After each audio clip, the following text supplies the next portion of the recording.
आज के इस वीडियो में आप सभी YouTube दर्शकों का स्वागत है। और आज के इस वीडियो में आप एक बहुत ही अच्छा प्रमेय पढ़ने जा रहे हैं।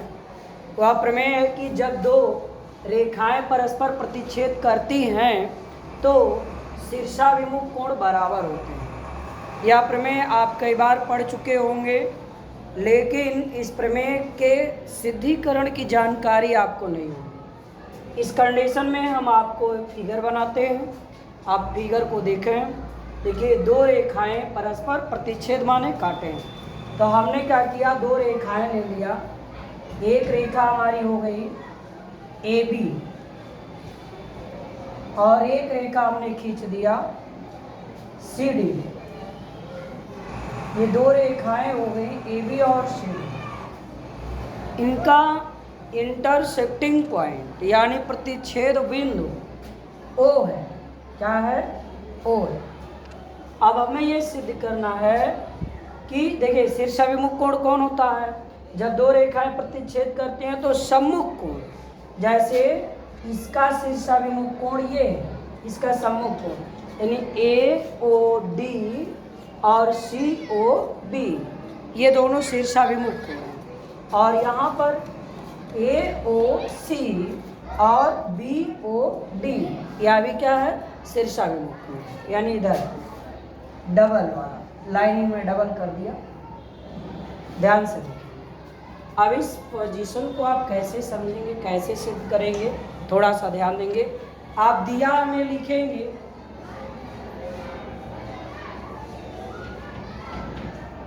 दिया क्या लिखेंगे? दो रेखाएं बिंदु A पर प्रतिच्छेद कर रही हैं। इसके बाद उपपत्ति की बात आती है। हम उपपत्ति प्रूफ ढूंढते हैं और प्रूफ के माध्यम से सिद्ध करेंगे। देखिए, सबसे पहली चीज़ आपको ये जानना है कि इसे हम लोग सिद्ध करने का क्या कॉन्सेप्ट निकालें। सिद्ध करना है कि इनके एंगल सामने के बराबर होते हैं। देखिए, ये एंगल इसके बराबर लाना है, ये एंगल इसके बराबर लाना है। हम लोग एक देख रहे हैं रैखिक युग्म बन रहा है, बन रहा ना। देखिए, ये एक सीधी लाइन है, यह एंगल जो एक ऐसे चाप लगा है और डबल चाप वाला, दोनों मिलाएंगे तो रैखिक युग्म बनेगा।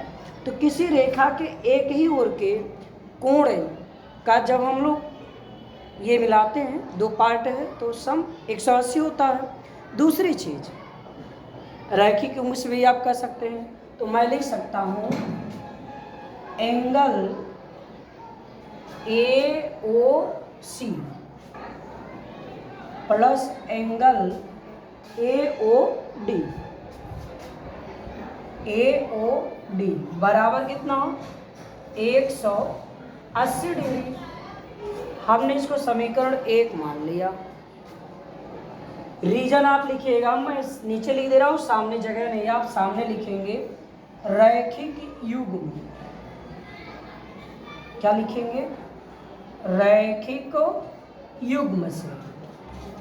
या आप लिख सकते हैं इसमें कि एक रेखा के एक ही ओर के कोणों का योग, या एक रेखा के एक ही ओर के दो कोण हैं तो एक ही ओर का जो कोण होता है वह 180। ये चीज हो गया। इसी तरह लिखेंगे, इसी तरह देखिए, फिर हम इस लाइन को ले लेते हैं। आपको कॉन्सेप्ट अभी देंगे, वीडियो फुल देखिएगा। आपको मैं चुटकियों में बताऊंगा आप सिद्ध कैसे करोगे, क्या इसका टेक्निक है। फिलहाल पहले एक बार मैं वीडियो को लगा दे रहा हूँ, सवाल देख लीजिए, वीडियो पूरा पसंद करिए। समझ आए तो लाइक करेंगे, अगर समझ में नहीं आता तो कमेंट जरूर करें। अब हम लोग ये एंगल लेते हैं AOC और COD, सॉरी ये B है, COB। तो अब हम लिखते हैं इसी तरह angle AOC, angle AOC plus angle COB, यह भी कितना होगा? 180 डिग्री। इसका भी रीजन क्या होगा? रैखिक युग्म से, रैखिक युग्म से। ठीक, दोनों समीकरणों की तुलना करें। देखिए, किसी भी समीकरण को, दो समीकरण अगर हैं आपस में, उनका अगर कोई पक्ष बराबर है तो अदर पक्ष भी बराबर होता है। जैसे अगर मैं लिख दिया x + y = 10 और लिख दिया W प्लस जेड बराबर 10, तो मैं लिख सकता हूँ x प्लस वाई बराबर W प्लस जेड। बिल्कुल भाई, x प्लस वाई का मान कितना 10 है, तो यहाँ W प्लस जेड का मान रख देंगे 10, तो 10 बराबर होगा ना, इसलिए ऐसा होता है। तो यही सिस्टम यहाँ हम करेंगे। तो यहाँ लिखेंगे, क्या लिखेंगे, दोनों समीकरण के देखिए, यह पक्ष बराबर है तो यह पक्ष भी बराबर होगा। तो angle AOC plus angle AOD equals to angle AOC plus angle COP हो गया। देखिए ये एंगल बराबर है, कैंसिल हो जाएंगे, और angle AOD equals to angle COB। AOD और COB देखिए ये दोनों समकोण आ गए, ठीक ना। तो आपने देखा कि प्रतिच्छेदी रेखाएं अगर प्रतिच्छेद बिंदु पे इंटरसेक्ट काट रही है ना, तो इनके समकोण बराबर होते हैं, अर्थात शीर्षाभिमुख कोण बराबर होते हैं। इसी तरह हम सिद्ध कर सकते हैं, इसी तरह हम सिद्ध कर सकते हैं क्या, angle AOC equals to angle BOD।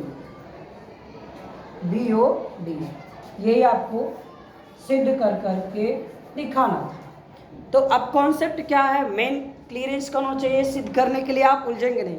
अगर आप सिद्ध करिए, देखिए आप मैं ये दोनों लिया था और इसके बाद हम ये दोनों लेकर के ऐसा नहीं किया इधर का दोनों ले लिया, ये रैखिक में यहाँ भी बन रहा ना, लेकिन आपको एक ही चीज़ ध्यान में रखना है कि एक एंगल कॉमन आना चाहिए। जैसे हमने AOD AOC लिया, तो AOC यहाँ भी कॉमन है और AOC इसमें भी कॉमन है। ऐसे ही जब आप ये सिद्ध करें तो AOD लीजिए, DOB लीजिए, तो फिर DOB और BOC लीजिए, तब एक एंगल ये जो आपका है एक कॉमन आ जाएगा दोनों में, तब आपका यह बराबर सिद्ध हो जाएगा। ऐसे ही ध्यान से ये कॉन्सेप्ट है, एक एंगल कॉमन रहे, दोनों समीकरण में एक कोण आना चाहिए, दोनों रेखाओं को लीजिए। तो बस आज की वीडियो में बाबू इतना ही। वीडियो पसंद आए तो चैनल को सब्सक्राइब तुरंत कर लीजिए, बेल आइकन दबाइए, और मेरा कहना है खाओ पियो मौज करो, घूमो जरा हिसाब से, ज़िंदगी में कुछ करना है तो प्रेम करो किताब से, बाकी कुछ नहीं। थैंक्स।